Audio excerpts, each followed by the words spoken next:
오시는데 좀 많이 불편하셨을 겁니다. 예.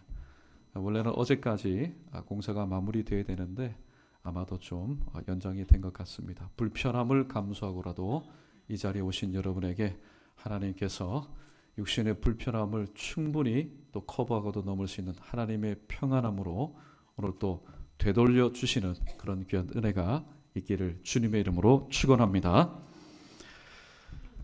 초대교회 오늘날 지상교회와 다를 바 하나도 없습니다. 오늘날 연희교회 지상교회와 2000년 전에 예루살렘 초대교회와 다를 것이 아무것도 없습니다. 왜냐하면 바로 사람들이 사는 곳이기 때문입니다.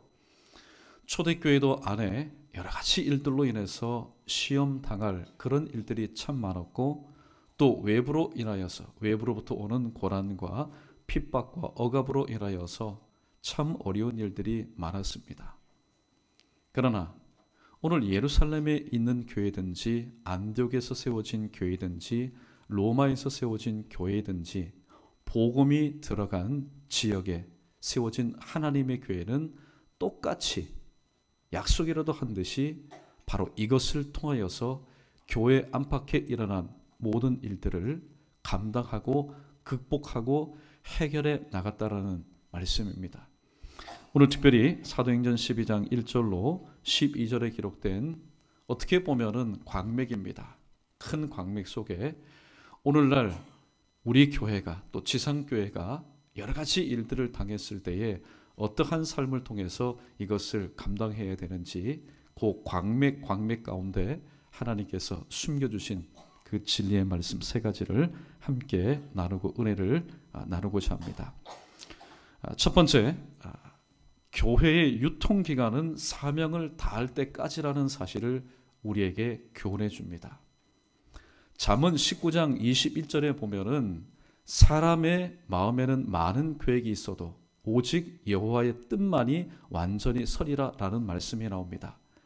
오늘 본문 말씀 1절을 보면은 그때에 라는 단어로 시작이 됩니다. 이 그때에 헤롯 왕이 한 가지를 계획합니다.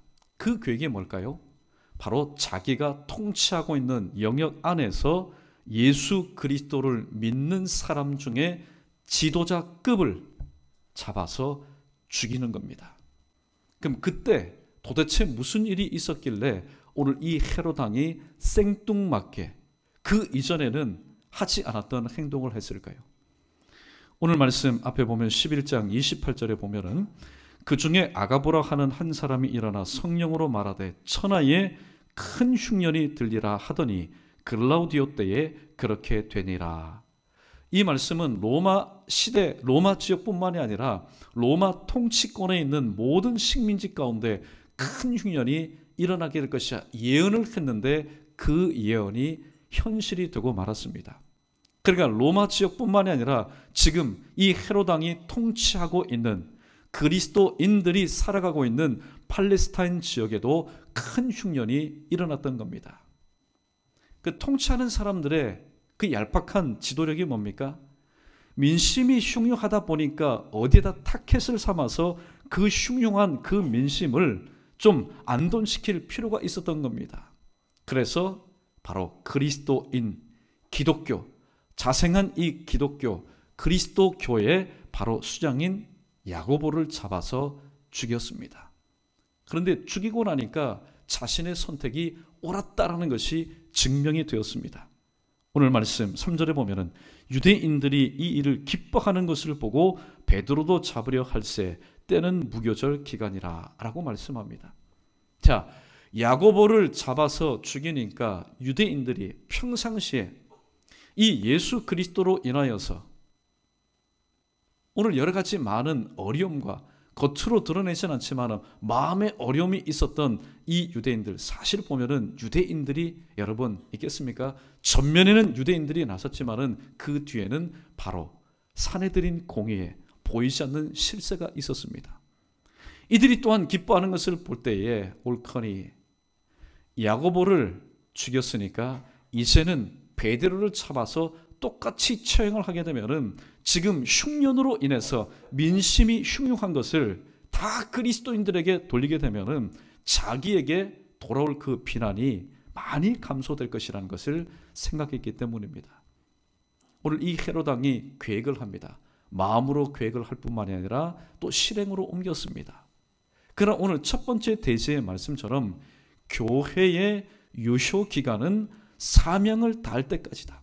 아무리 통치자나 권력자가 그를 죽인다 할지라도 또 여러 가지 음모를 한다 할지라도 하나님의 사명을 가진 사람은 그 사명을 다할 때까지 결코 죽지 않는다는 사실을 오늘 베드로가 증명을 하고 있습니다.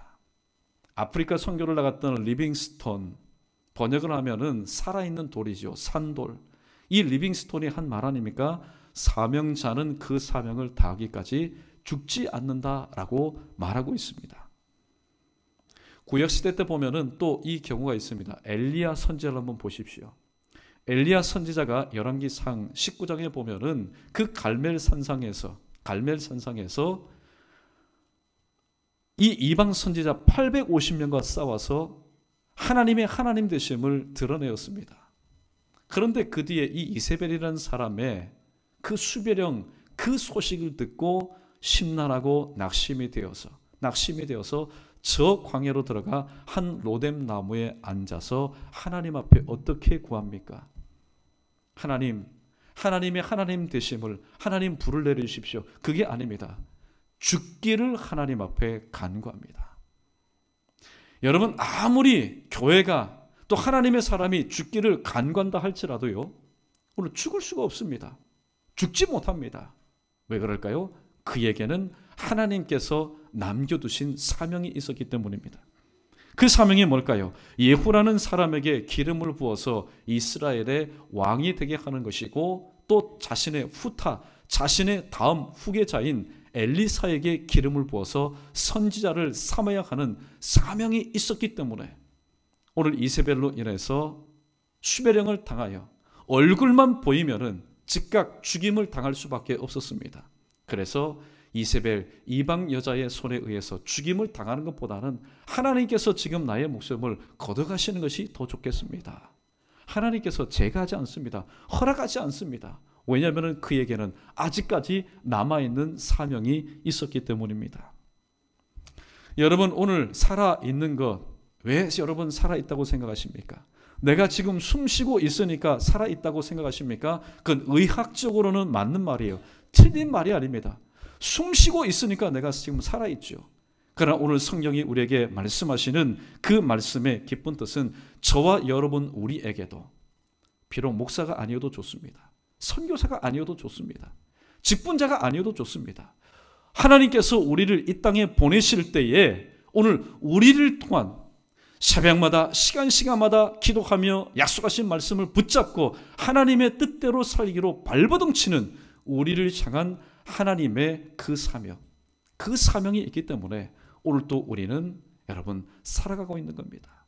어떤 분은 이렇게 말할 수도 있습니다. 하나님, 사명이 뭡니까? 아예 죽는 게 낫습니다. 사는 것이 너무나 힘들기 때문에. 그러나 하나님의 뜻이 무엇인지를 알지 못하면요, 세상 사람보다도 더 낙심하고 세상 사람보다도 더 절망할 수밖에 없습니다. 왜냐하면 믿는데 세상 사람보다도 더 못한 삶을 사니 충분히 그럴 수가 있습니다. 그러나 하나님의 뜻이 무엇인지를 알게 된다면은 오늘도 하나님의 그 연단 가운데 있다는 사실을 우리가 깨닫게 됩니다. 욥이 이렇게 고백하지 않습니까? 욥기서 23장 10절에 보면은 나의 가는 길을 그가 아시나니, 그 가는 길이 평탄한 길이 아닙니다. 여행길이 아닙니다. 낭만적인 길이 아닙니다. 좁고 협착한 길이고 사명의 길이고 십자가의 길이고 눈물 없이는 걸어갈 수 없는 길입니다. 나의 가는 길을 그가 아시나니 그가 나를 단련하신 후에 내가 정금같이 나오리다. 이 사실을 깨닫게 된다면은 하나님, 오늘 또 저에게 손대어 주시고 나의 삶 가운데 찾아오신 것, 하나님의 뜻이 있군요. 고난 중에는 반드시 하나님의 뜻이 있기 때문에 그러한 하나님의 뜻을 깨닫는 사람은 결코 되어진 일 앞에서 불평, 원망할 수가 없는 것입니다. 교회 유통기간은 사명을 다할 때까지라는 이 말씀을 충실히 이행했던 바로 하나님의 사람이 있습니다. 그는 사도 바울이었습니다. 사도 바울이 예수 그리스도를 다메섹에서 만나기 전에는 스스로가 고백하는 것처럼 나는 포행자요 핍박자요 나는 폭행자였다라고 얘기하고 있습니다. 그리고 나는 죄인 중에 괴수였다라고 고백합니다. 그러나 예수 그리스도를 만난 다음에 오늘 이 사도 바울의 그 과거와 현재와 미래의 삶을 요약하면 다음과 같습니다. 이미 우리가 다 들은 말씀입니다. 요한복음 10장 15절에 보면은 내가 너를 향하여 양을 위하여 목숨을 버린다. 위양 사명의 큰 은혜를 입은 이 사도 바울의 그 살아있는 동안의 삶의 모습이 어땠습니까? 고린도전서 10장 31절 그런즉 너희가 먹든지 마시든지 무엇을 하든지 다 하나님의 영광을 위하여 하라. 위주 영광의 큰 사명을 감당하다가 누가복음 22장 33절 말씀 내가 옥에도 가고 주님께서 죽는 데까지 내가 나가겠습니다. 주님께서 나를 위해 죽으셨으니 이제 위주 영광의 큰 사명을 감당하다가 이제는 주님을 위해서 내 생명을 바치는 순교의 자리에까지 나가겠다. 이게 바로 사도 바울의 바로 삶의 모습이었습니다. 왜냐하면 사도 바울은 깨달았기 때문입니다. 교회의 유통기간은 나를 불러주신 바로 주님 그리고 세워주신 바로 주님 그 주님 앞에서 교회인 내 자신의 유통기간은 오늘 핍박으로 인해서 끊어지는 것 아니라 돌에 맞아 죽음으로 인해서 끊어지는 것이 아니라 여러 가지 위험으로 인해서 끊어지는 것이 아니라 하나님께서 맡겨주신 그 사명을 다할 때까지 나는 결코 죽지 않는다는 사실을 깨달았기 때문에 사도 바울은 잡초 짓밟으면 짓밟을수록 또다시 그 자리에서 일어나서 하나님의 귀한 사명을 끝까지 감당할 수 있었습니다. 교회의 유통기간은 사명을 다할 때까지입니다. 오늘 이 자리에 계신 여러분, 나는 이제 머리가 희끗희끗하니까 지금까지 살아온 날들보다 살 날이 짧지. 여러분 그거는 아무도 모르는 일입니다.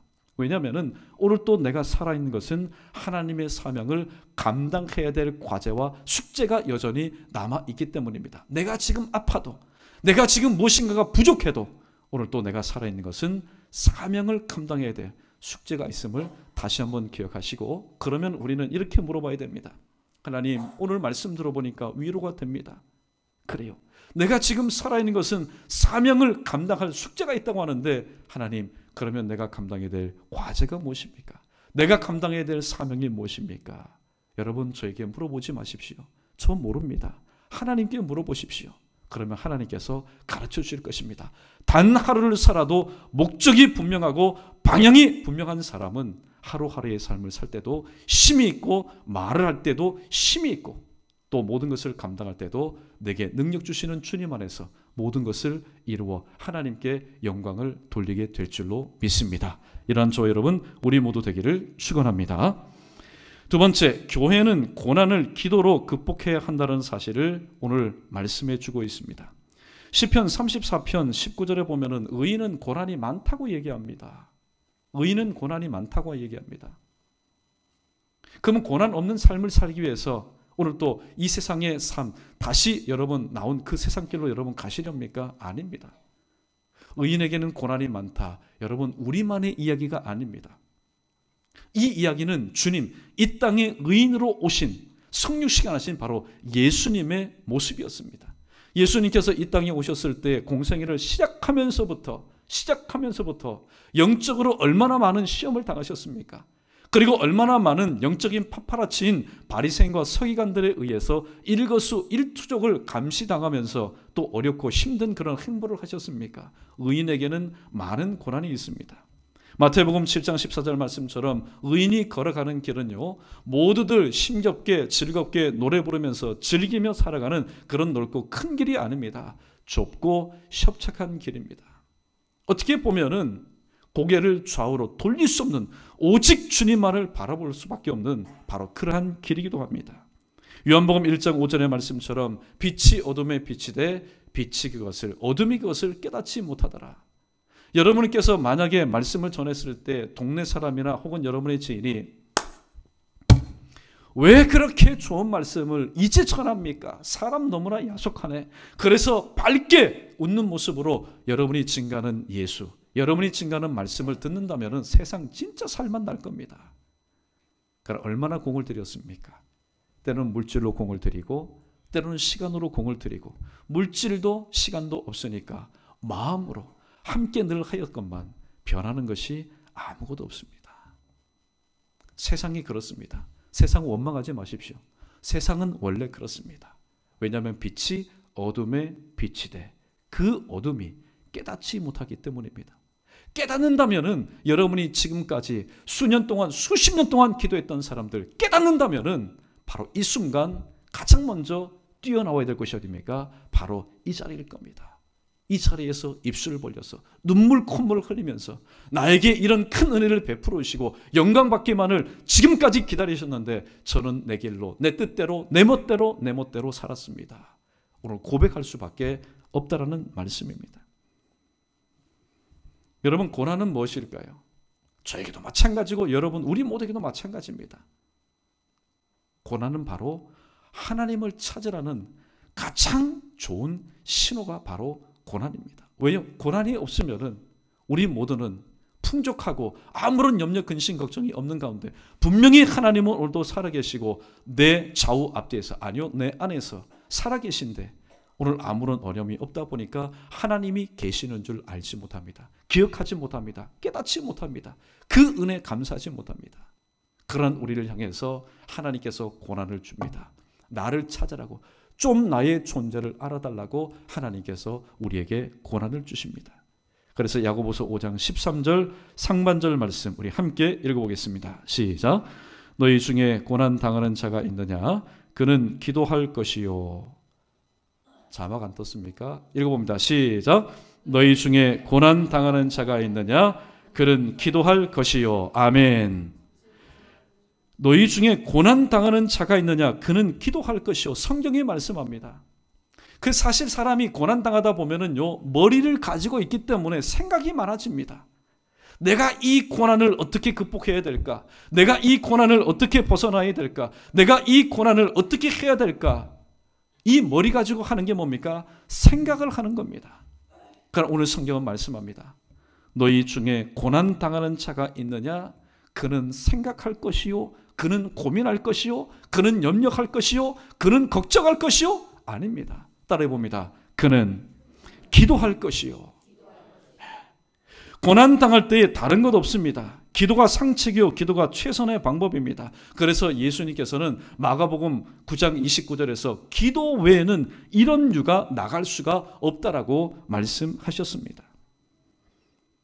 살다 보면은 돌발적인 상황 참 많습니다. 잠언 27장 1절 말씀. 너희는 내일 일을 자랑하지 말아라. 하루 동안에 무슨 일이 일어날지 알지 못하기 때문이라고 얘기합니다. 정말로 문제는 뭡니까? 문제가 나의 삶 가운데서 예상치 않은 분야에서 자녀를 통해서 가정을 통해서 사업장을 통해서 내가 걸어가는 인생길을 통해서 일어나는 것이 문제가 아닙니다. 그 문제를 어떠한 방법으로 바라보느냐, 그 문제를 어떠한 방법으로 접근하느냐, 그 문제를 어떠한 방법으로 해결하느냐, 바로 그게 관건이라는 겁니다. 세상적인 방법을 따지자 보면은 일단 눈에 보이니까 사람을 찾습니다. 평상시에 나에게 도움을 주고 내 마음을 편안하게 하고 또 나의 필요한 것들을 채워주는 사람을 의지합니다. 그러다 보면은 이 사람 꼴납니다. 마가복음 바로 5장에 12회 혈루병을 앓고 있었던 여인. 그 여인도 여러분 얼마나 답답했겠습니까? 그리고 그 여인의 회복됨을 위해서 주변에 있는 사람들이 얼마나 정성을 다했겠습니까? 자, 연남동에 가면은 아무개 의사가 있는데 가서 한번 너의 증세를 한번 얘기해봐라. 야, 저기 종로에 가면은 좋은 의사가 있다더라. 그 뺑뺑이 도는 겁니다. 하나님께서 우리에게 어떠한 질병, 어떠한 연약함을 주실 때는요, 오늘 38년 된 병자처럼 자신의 죄로 인해서 생긴 병도 있지만은 성경에 보니까 결국에는 하나님의 영광을 올려드리기 위한 우리의 연약함이 있다라는 겁니다. 오늘 이 12의 혈루병을 앓고 있었던 여인은 자신의 죄로 인한 그런 병이 아니라 결국에는 하나님의 영광을 돌리기 위해서 하나님께서 일시적으로 주신 것인데 그것을 깨닫지 못하고 12년 동안 뺑뺑이를 돕니다. 이 사람에게 가서 자신의 몸을 맡깁니다. 이 사람에게 가서 자신의 몸을 맡깁니다. 그러니까 성경은 뭐라고 말합니까? 많은 의원에게 자신의 몸을 맡겼지만 더 중하여졌던 차에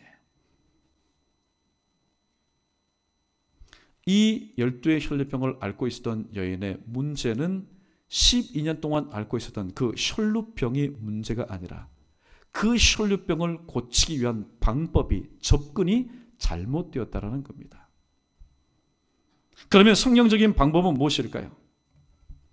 그것은 눈에 보이지 않지만은, 때로는 답답하지만은, 때로는 갑갑하지만은, 때로는 그로 인해서 막막하지만은, 오늘도 살아계신 하나님, 치료하여 주겠다, 회복하여 주겠다, 또 모든 것을 맡길 때에 우리도 하나님의 뜻대로 이루어 주겠다라고 말씀하신 하나님을 의지하는 겁니다. 기도가 뭡니까? 기도는 하나님을 찾아 도움을 구하는 신앙적인 행위가 바로 기도입니다. 많은 믿음의 선비들을 한번 보십시오. 그들은 고난 중에 기도한 사람들이었습니다. 시대가 다르고 사람이 다르고 이름이 다르다 할지라도, 처한 상황이 다르다 할지라도 그들은 모두 다 고난 중에 기도하는 사람, 하나님을 찾아서 하나님의 도움을 바랬던 사람들이었습니다. 우리가 잘 알고 있는 요나를 보십시오. 요나는 물고기 뱃속에서 내가 받는 고난으로 말미암아 여호와께 불러 아뢰었다라고 입으로 실토를 하고 있습니다. 고난으로 인해서 하나님께 부르셨다. 다니엘도 사자굴 속에서 하나님 앞에 기도합니다. 그리고 그의 세 친구, 그 친구의 그 친구입니다. 믿음 있는 이 다니엘, 기도했던 이 다니엘에게 세 친구, 동일하게 풀무불 속에서도 자유하는 마음으로 하나님의 형상과 함께 또 기도합니다. 그 다음에 발과 실라를 한번 보십시오. 빌립보 강우에서 그가 할 수 있었던 것은 무엇일까요? 그가 할 수 있는 것은 무엇일까요? 찬송가에도 이런 찬송이 있지 않습니까?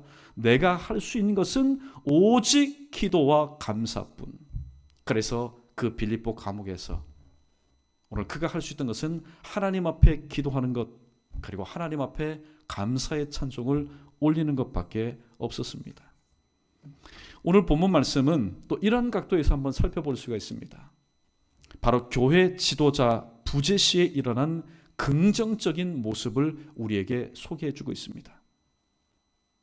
자, 우리가 오늘 이 말씀을 좀 깊이 와닿기 위해서 우리 사도행전 7장 37절과 38절 말씀 자막이 준비됐습니다. 함께 읽어보겠습니다. 시작. 이스라엘 자손에 대하여 하나님이 너희 형제 가운데서 나와 같은 선지자를 세우리라 하던 자가 곧 이 모세라. 시내산에서 말하던 그 천사와 우리 조상들과 함께 광야 교회에 있었고 또 살아있는 말씀을 받아 우리에게 주던 자가 이 사람이라. 아멘. 오늘 모세는 쉽게 말하면 40년 광야 교회의 목사였습니다. 그런데 그 광야 교회 가운데서 출애굽기 32장 1절로 6절 말씀해 보니까 하나님의 계명을 받기 위해서 40일 동안 자리를 비웠습니다. 40일 동안 자리를 비웠는데 오늘 이 이스라엘 백성들이 남아있는 차기 지도자인 아론을 중심으로 해서 무엇을 했습니까? 하나님께서 어떤 말씀을 주실까? 사모하고 기대하는 마음으로 여러분 기다린 것이 아니라 우리를 애굽에서 인도하여 낸 모세는 지금 어디 있느냐? 우리를 앞으로 인도할 신을 우리에게 보이라.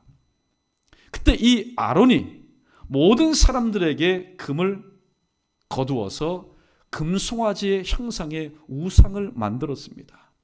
그리고 이것이 너희를 앞으로 인도할 신이라고 소개하였습니다. 지도자 부제시의 굉장히 부정적인 그런 모습입니다. 그런데 오늘 본문에 보면은 초대교회는 달랐습니다. 오늘 5절 말씀, 12절 말씀 우리 함께 읽어보겠습니다. 5절과 12절입니다. 시작. 이에 베드로는 옥에 갇혔고 교회는 그를 위하여 간절히 하나님께 기도하더라. 12절입니다. 깨닫고 마가라 하는 요한의 어머니 마리아의 집에 가니 여러 사람이 거기에 모여 기도하고 있더라. 아멘. 여러 사람이 모여 거기에 모여 무엇하고 있더라 그랬습니까? 말하고 있더라 아닙니다. 기도하고 있더라. 할렐루야. 그래서 오늘 우리 이렇게 한번 입술을 통해서 한번 고백해 보도록 하겠습니다. 기도할 수 있는데 우리 함께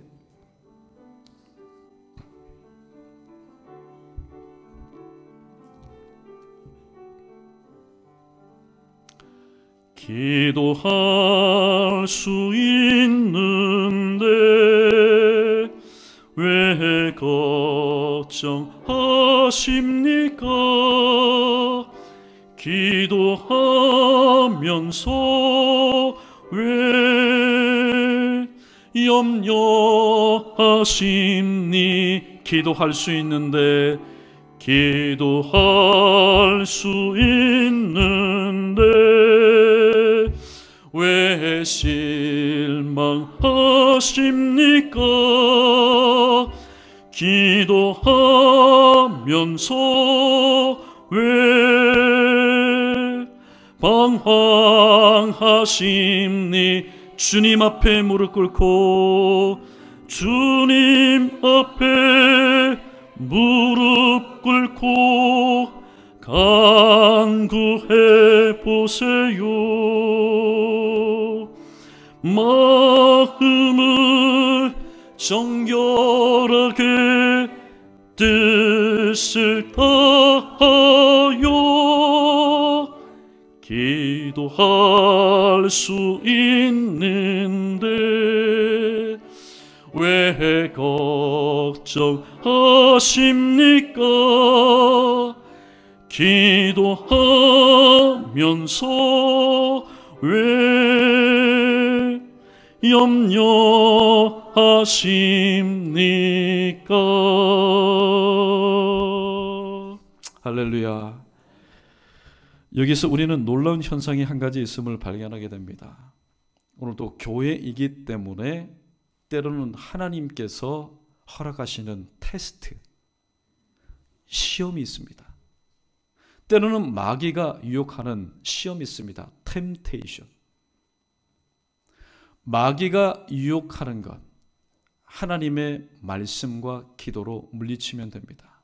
하나님께서 주신 시험은 믿음으로 끝까지 감당하면 됩니다. 교회가 고난당할 때에 참 놀라운 진리의 말씀입니다.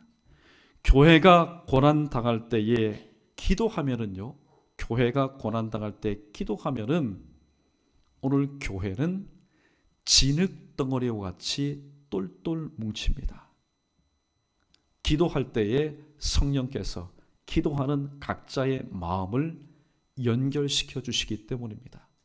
그런데 교회가 고난당했을 때에 말하게 되면, 말만 하게 되면은 그 교회의 일꾼들이 진흙덩어리가 되는 것이 아니라 모래 알갱이가 되어버립니다. 그래서 각자의 말을 하게 됩니다.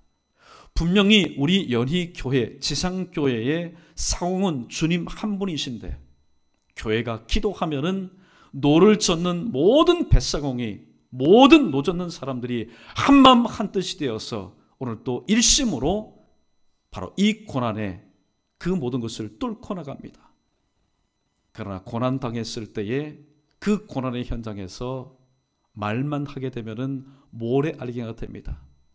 저 선도에서 또 선미에서 한마디씩 내뱉습니다. 그 말은 곧 오늘 선장의 말이 됩니다. 여러분, 선장이 말하면은 배가 어디로 간다고 그럽니까? 배가 가야 될 다음 소원의 항구로 가는 것이 아니라 엉뚱한 데로 가버리게 되는 겁니다. 오늘 본문에 등장하는 이 초대교회 예루살렘 교회, 지도자 부재십니다. 잠시 잠깐 산기도 간 것 아닙니다. 잠시 잠깐 무슨 일이 있어가지고 외출한 것 아닙니다. 한 사람은 죽임을 당했습니다. 그리고 지금 감옥에 지금 갇혀 있습니다. 지금 예루살렘 교회가 내일이 오늘 또 어떻게 될지 알지 못하는 절체절명의 위기 가운데서 5절에 보니까 교회는 베드로를 위해서 간절히 하나님께 기도하였고, 또 문제가 해결된 뒤에 오늘 이 베드로가 바로 마가라하는 요한의 어머니 마리아의 집에 갔을 때에 정말로 하나님께서는 이렇게 역사하신다는 사실을 두 눈으로 똑똑히 보게 되었습니다. 그들은 모여서 말하지 않았습니다. 그들은 모여서 기도했습니다. 마태복음 18장 20절 말씀, 두세 사람이 내 이름으로 모인 곳에 나도 그들 중에 있겠다. 오늘 이 베드로가 도착하여서 문을 두드린 이 마리아의 집은 기도하는 사람들만 모인 곳이 아니라 기도하는 사람들 중에 주님께서 그곳 가운데 함께 하셨던 바로 작은 교회였습니다. 그러므로 저와 여러분, 우리도 마찬가지입니다. 하나님께서 허락하신 귀한 사명을 감당할 때 고난 없이 어떻게 하나님의 큰 사명을 감당하겠습니까? 본시 크게 쓰임받는 사람들, 크게 귀하게 쓰임받는 물건들을 보면은요, 오늘 여러 가지 많은 연단과 고난이 있습니다. 그러나 그 고난 가운데서라도 하나님께서 주신 지혜의 말씀처럼 기도할 때에 진흙덩어리와 같이 똘똘 뭉친다는 사실을 다시 한번 기억하시고, 하나님 맞습니다. 오늘 또 말만하여 모래알갱이처럼 살았던 저의 모습을, 체질을 근본적으로 바꾸셔서 교회 가운데 어떤 일이 일어났든 간에 기도함으로 하나의 진흙덩어리가 되어서 통의장이신 하나님께서 이런 고난을 통해서, 이런 아픔을 통해서 만들어주실 그 아름다운 모습을 바라보며 한마음 한뜻 되어 합력하여 선을 이루어드릴 수 있도록 하나님, 우리 모두에게 그런 은혜를 베풀어 달라고, 또 여러분 기도하며 하나님께서 맡겨주신 귀한 사명을 합력하여 감당할 수 있는 우리 모두 되기를 축원합니다. 마지막 세 번째입니다. 우리 크게 한번 따라해봅니다. 교회가 사는 길은 말씀과 기도뿐입니다. 오늘 이 말씀이 별로 와닿지가 않아요. 교회 하니까 또 연이 교회, 나만 쏙 빠져 있습니다. 그리고 교회는 뭡니까? 예수 그리스도를 나의 구주로 영접하고 믿는 바로 개인 아닙니까? 그러니까 교회가 사는 길은 뭡니까? 내가 사는 길입니다. 내가 사는 길은 오직 말씀과 기도뿐입니다. 디모데전서 4장 5절에 보면은 오늘 사도 바울이 디모데에게 말합니다. 디모데야, 네가 앞으로 감당해야 될 그 목회 현장은 참 힘들고 어려운 길이다. 그러나 네가 끝까지 살아서 나처럼 하나님의 그 사명을 끝까지 감당할 수 있는 길이 무엇인지 아느냐? 그것은 바로 하나님의 말씀과 기도로 거룩하여지는 것, 구별된 것. 이것이 바로 네가 살아갈 수 있는 유일한 방법이라고 말씀하고 있습니다. 또 베드로의 고백입니다. 사도행전 6장 4절에 보면은 우리는 오로지 기도하는 일과 말씀 사역에 힘쓸 것이다 라고 말하고 있습니다. 한 위인이 이런 말을 한 적이 있습니다. 인생은 자전거를 타는 것과 같다. 균형을 잡으려면은 움직여야 한다. 맞는 말인 것 같아요.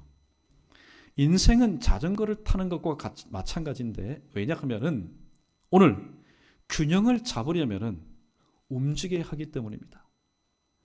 자전거를 타기 위해서 움직이지 않으면은 균형을 맞출 수가 없기 때문에 우로나 좌로나 치우칠 수밖에 없습니다. 그래서 교회가 사는 방법 두 가지, 말씀과 기도가 바로 이와 같습니다. 데살로니가전서 5장 17절에서 사도 바울은 말합니다. 네가 정말로 살기를 원하느냐? 그러면 어떻게 해요? 쉬지 말고 기도해라. 또 시편 기자도 말합니다. 독자인 우리를 향해서 네가 정말로 살기를 원하느냐? 그러면 하나님의 말씀을 주야로 묵상해라. 이것이 바로 교회로 부름받은 우리들이 살 길이라고 말씀하고 있습니다. 말씀을 정리하도록 하겠습니다. 오늘 교회의 유통기간은 사명을 다하기까지라고 분명히 말씀하고 있습니다. 그렇기 때문에 내가 지금 처해 있는 상황을 바라보면서 여러분 오판하지 마십시오. 내가 판단해서 여러분 결론을 내리고 내가 마침표를 찍지 마십시오. 왜냐하면 교회, 즉 나의 유통기간, 이 땅에서 사는 그 수명은 하나님께서 허락하신 사명을 다 이룰 때에 하나님께서 우리를 불러가시기 때문입니다. 두 번째, 교회는 직면한 고난을 기도를 통해서 극복할 수 있다고 말씀합니다. 여러분 어려운 말씀 아니죠? 이 말씀은 어떠한 상황 가운데 처해 있는 교회인 저와 여러분 우리 모두에게도 동일한 일입니다. 하나님께서 우리에게 고난을 주시는 것은 뭡니까? 그것을 감내하라고, 그것을 끝까지 내가 감당하라고? 아닙니다. 기도를 통해서 그것을 인생의 디딤돌 삼고 하나님께서 허락하신 다음 코스로, 소원의 항구로 나아가라고 하나님은 우리에게 권한을 주십니다. 마지막 세 번째, 교회가 사는 길은 말씀과 기도뿐입니다. 그런데 오늘날 교회가 그 지역 가운데서 살기 위해서, 그 지역 가운데서 생존하기 위해서 여러 가지 많은 방법들을 다양하게 동원하고 또 다양하게 적용하고 있습니다. 그래서 잠시 잠깐은 부흥하는 것 같고, 잠시 잠깐은 고개를 드는 것 같고, 잠시 잠깐은 주변의 주목을 받는 것 같습니다. 그러나 여러분, 교회의 생명력은 어디서 나옵니까?